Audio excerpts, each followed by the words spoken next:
Hello everyone, welcome to a new video. Today I will be analyzing the company of Backblaze, which if everything goes as planned, it should be going public this upcoming November 11th, 2021 in the NASDAQ under the ticker symbol BLZE. As always, my aim with these videos is to analyze the most relevant aspects about the company based on their SEC filing, which by the way, in case you want to check it out yourselves, the link to it will be just down below in the description.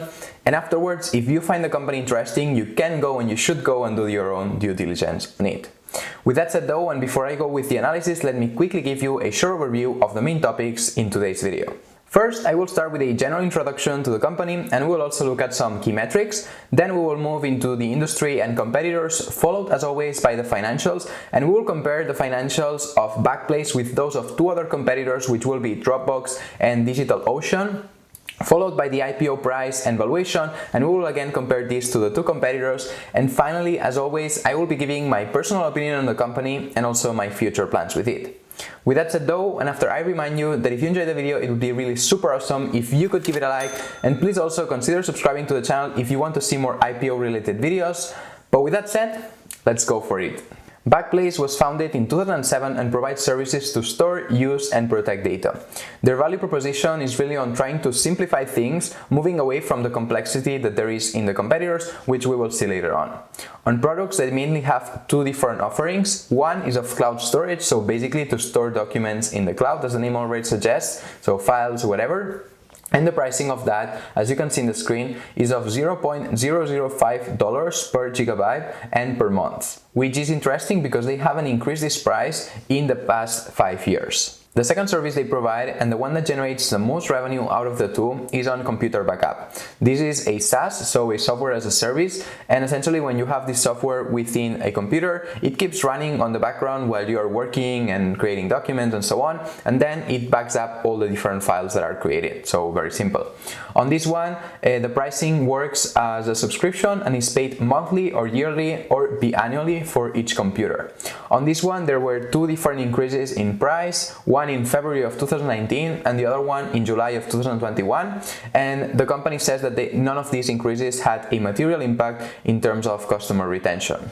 Talking about customers, they actually have over 480,000 different ones distributed across 175 countries globally. And if we profile these customers, they are mostly targeting mid-sized companies, which they understand as companies having between 10 and 999 employees.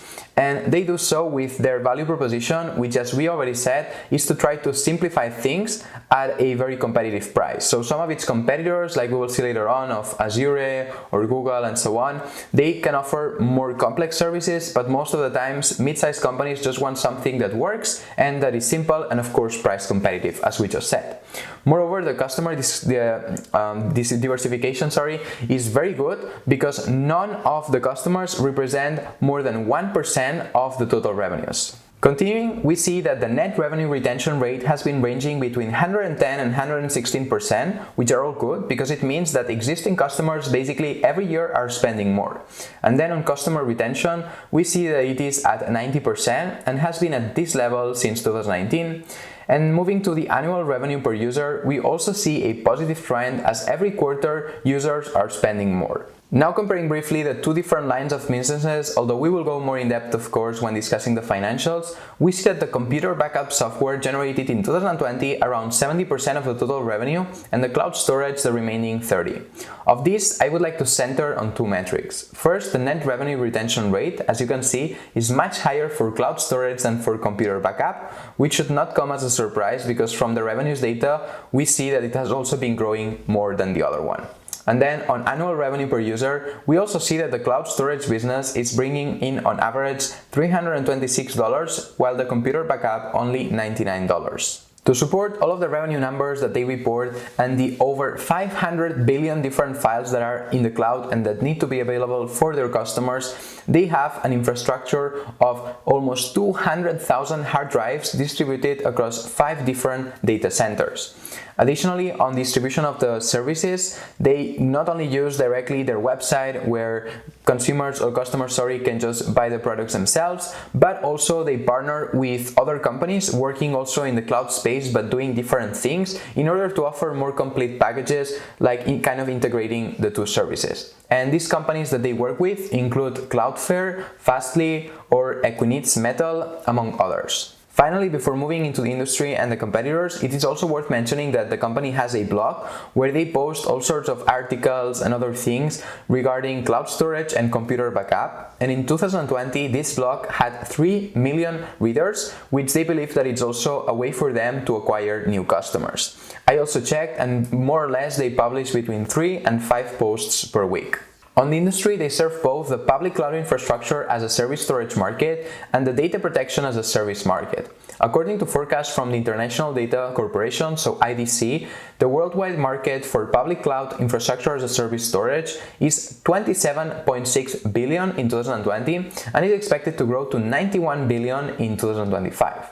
Additionally, according to IDC, the worldwide market for data protection as a service is $7.7 billion in 2020 and expected to grow to $18.4 billion by 2025.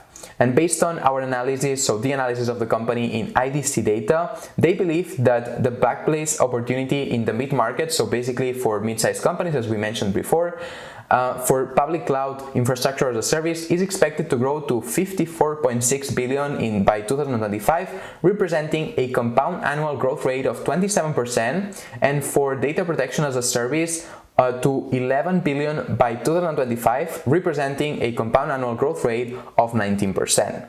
The opportunity and perspectives of the sector are great, but we need to keep in mind that Backblaze is a very small player in a large industry competing against giants like Amazon, for instance, with Amazon Web Services, Alphabet, so Google with the Google Cloud, and then also Microsoft with Azure. And these are kind of the largest players, but then we also have other competitors which include Dell EMC, iDrive, pCloud, Dropbox, IceDrive, NordLocker, and DigitalOcean. For the continuation of this video though, I have selected Dropbox and DigitalOcean because both of these are publicly traded, some of the others weren't.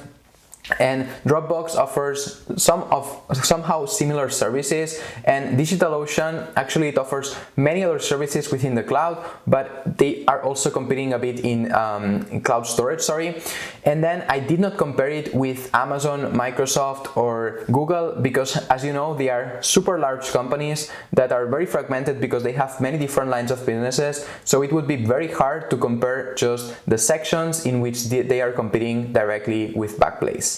Before comparing them though, let's go first into the financials of Backblaze. And starting first with revenues, as we saw earlier on, still most of them come from the computer backup, but cloud storage is growing much faster, so it's likely to catch up in the next years if the trend continues. And looking at more simplified table, we see that they are a relatively small company to go public, as they still are only expected to report this year $65 million in revenues. In terms of growth, we see consistent growth of 32% and 21% in the past 2 years if they meet the estimations for this one.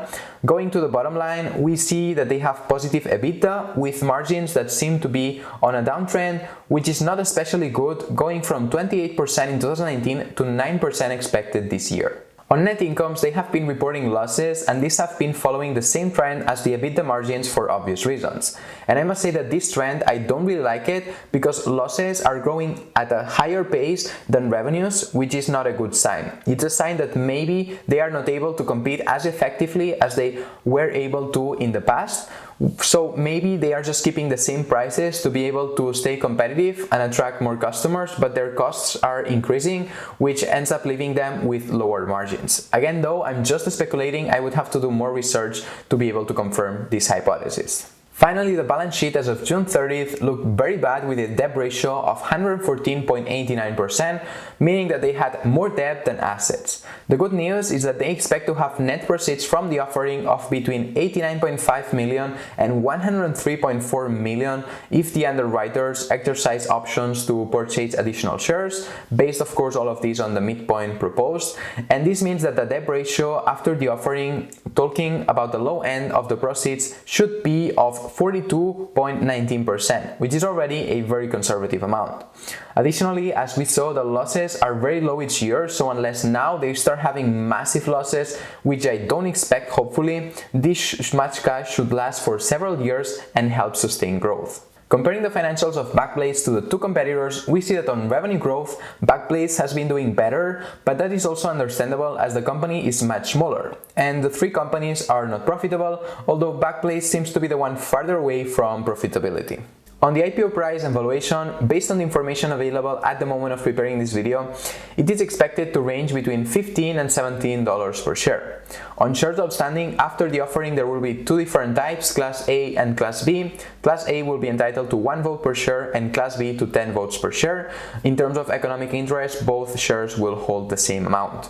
And then, what is also interesting to know about the company is that in terms of funding, since 2007, they have only had 3 million, and then this past August, they issued 10 million in convertible senior notes, but that has been it up until now, so they have been able to grow the company and survive for many years without almost any funding. Anyways, taking the middle point of the IPO price, the amount of shares outstanding after the offering and the revenues for 2020 and 2021, we have a price to sales ratio of 8.49 times and a forward price to sales ratio of 6.98 times.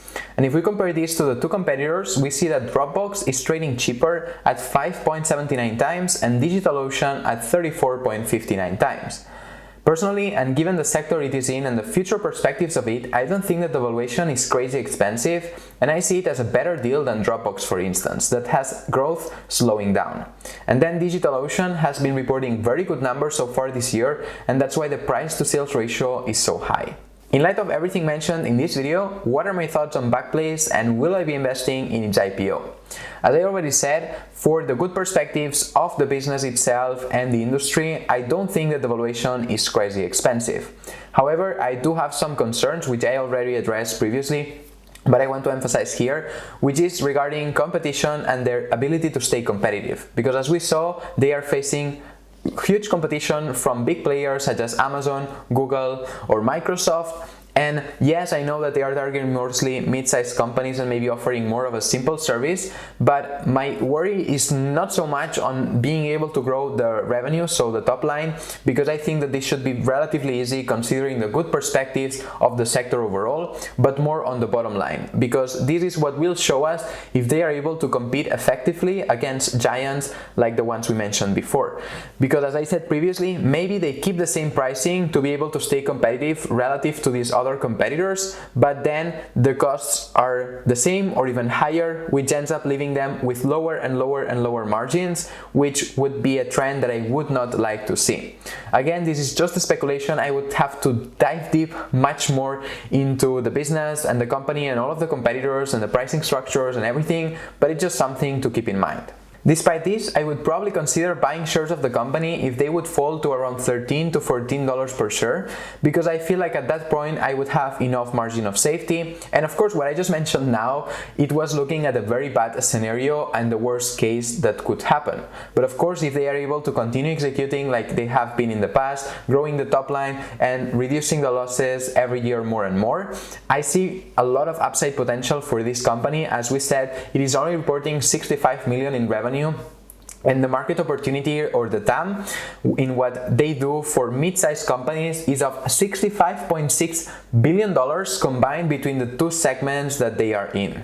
Anyways, please remember that everything that I share in this video is just based on my opinion, my calculations, and my research, which of course all of these could be wrong, so I take absolutely no responsibility, as you should always do your own due diligence whenever investing in any stock. With that said though, what are your thoughts on Backblaze? Will you be investing in its IPO? Please let me know in the comments below. If you enjoyed the video, then don't forget to give it a like, subscribe to the channel if you're not yet subscribed, and as always, see you next time.